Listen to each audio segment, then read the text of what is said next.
Well, this is Australia's World War II coastal defence battery. Wow.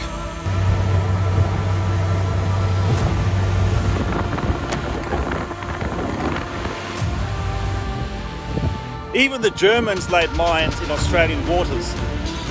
And this here, believe it or not, in bunker also received quite a bit of shrapnel damage from Japanese bombing runs.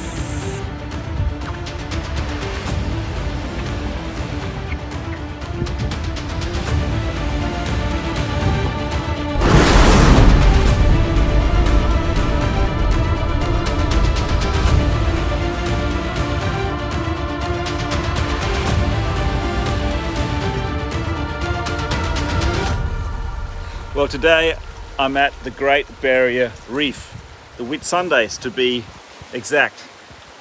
And whilst thousands of people come here to bask in the sun, what a lot of people don't realise is that this used to be a major staging area for the Pacific Theatre in World War II. There are well over 100 World War II aeroplanes, Australian, American and some Japanese, right here in these waters. Many of the planes were shot down in combat. Others had to ditch because they ran out of fuel. Some of the pilots are still in their plane graves in their own cockpits. Yet others managed to survive the landing in the water and would then somehow manage to get to one of these islands. We don't know what would happen to them. Perhaps some of their graves are here still.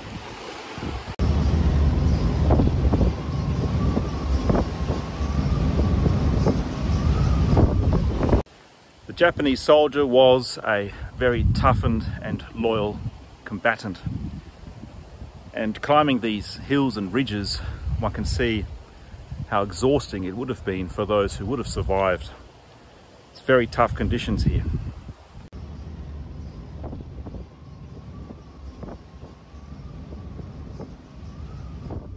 Australia laid thousands of sea mines in the Great Barrier Reef in World War II. Although this area was declared safe for navigation in 1948, experts know that these waters still hold some of these World War II unexploded sea mines, which could, during a cyclone, make their way up to one of these secluded beaches, or they could pose a threat to activities such as sea trawling.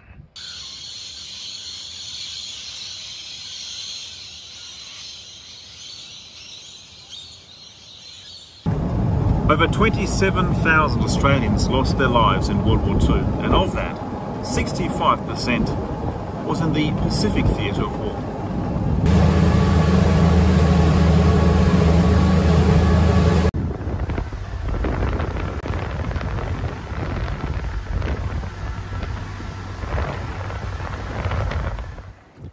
Some 30 kilometres northwest from our boat is the coastal town of Bowen.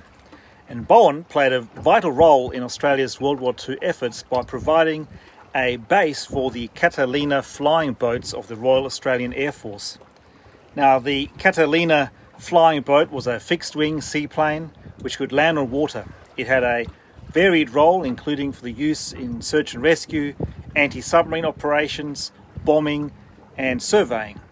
And from Bowen, these planes would survey the Japanese fleet in the Coral Sea and even attack the Japanese.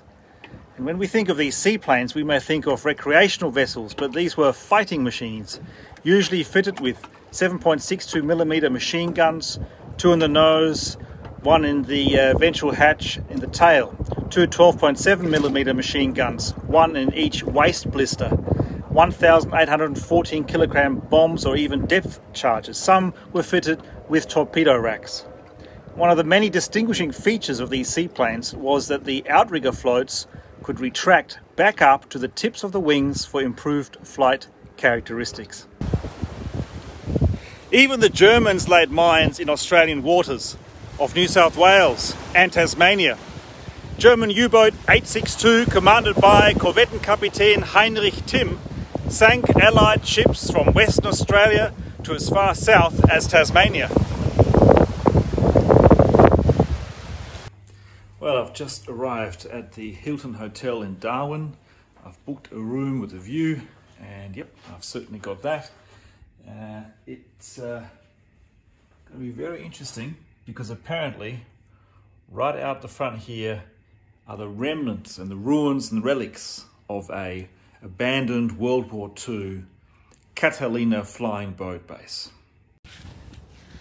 From February 1942 to November 1943, the Japanese attacked Darwin and the top end on 64 occasions. The first Japanese attack on the 19th of February 1942 was significant, with 242 aircraft bombing this entire area. The Australian 14th and 2nd heavy anti-aircraft batteries engaged from this spot known as the Oval. On the 16th of December 1941, the Federal War Cabinet, so concerned with the potential for Japanese aggression, gave an evacuation order to the women and children of Darwin. And they had to get out of here real quick, and it was just in time before these Japanese bombing raids began.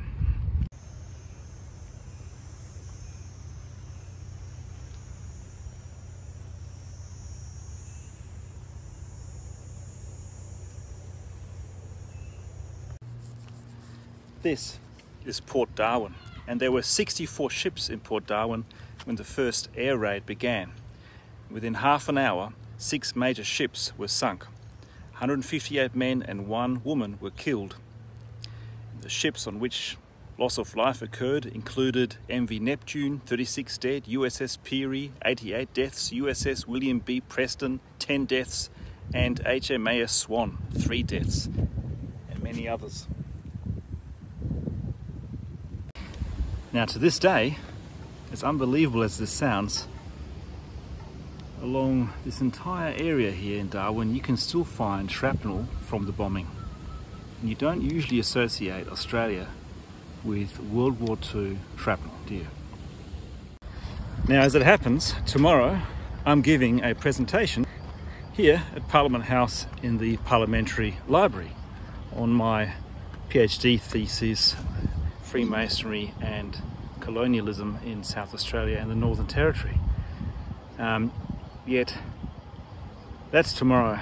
Today I'm enjoying seeing the World War II sites that Darwin has to offer, and there's plenty.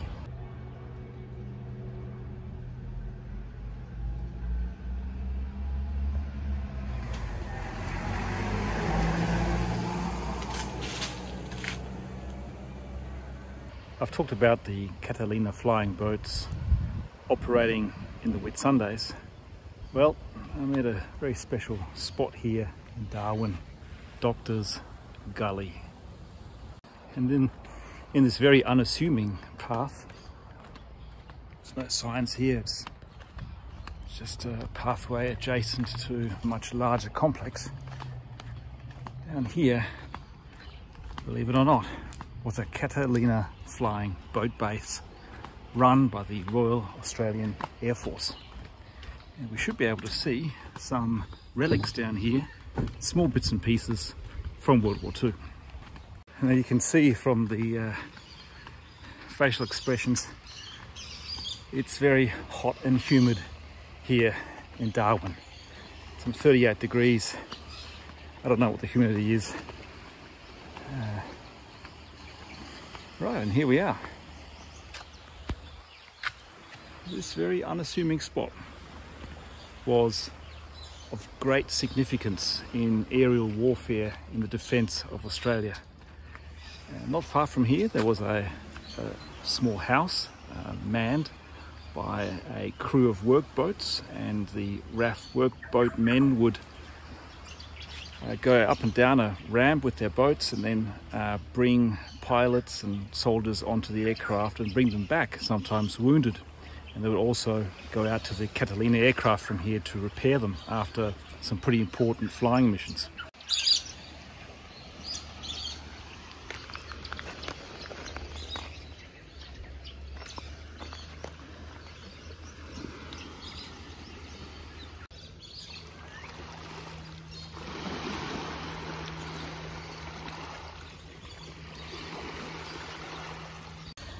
So this part of the beach is just littered with relics, not only from the Catalina flying boat days, but also from the shipwrecks that they pulled out after World War II and dismantled and sold for scrap, and even Japan purchased some after World War II.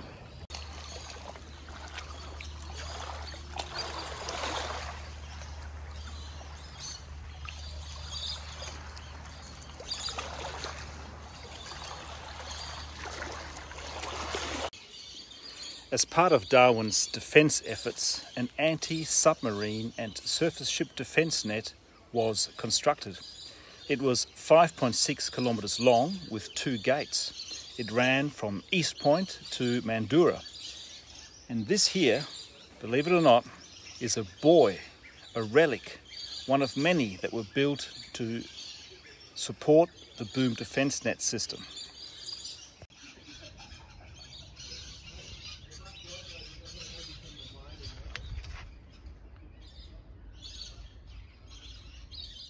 So I'm back at base. Again, thank you to Hilton Hotels Australia. I'm trying this Victoria coffee, barista made coffee, which has been sent to my front door, which is fantastic. And as I'm overlooking Port Darwin, I'm thinking how extraordinary it is that Darwin had a harbour defence system with an anti-submarine netting 5.6 kilometres long. This is quite extraordinary, and in fact, this is the world's longest anti-submarine defence netting system. It's, I think, something overlooked in World War II history, particularly in Australia, and something that we can and should be exceptionally proud of. Now, I don't usually have food in these films. However, I'm eating crocodile curry.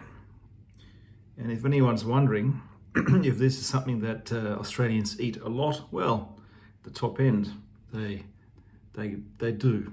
And this is what it looks like.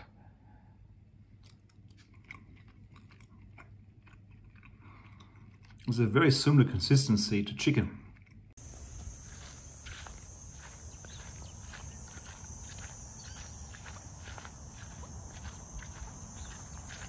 Well, this is Australia's World War II coastal defence battery. It's as though I'm standing next to a German Atlantic Wall battery built by organisation Tort. But no, this installation was Australian and designed to defend Australia from Japanese and naval power. I'm getting attacked here from the birds. Never mind. 2 6-inch guns were installed. One here at East Point, another at West Point, both guarding the port inlets of Port Darwin. Although a larger 9.2-inch gun was installed here in 1945, it only fired proof rounds before being scrapped. And these coastal defence batteries, as impressive as they look, didn't help in the Japanese aerial attack, of course. And the field invasion, which saw Australia bolster coastal defences all over these beaches, were never called into action.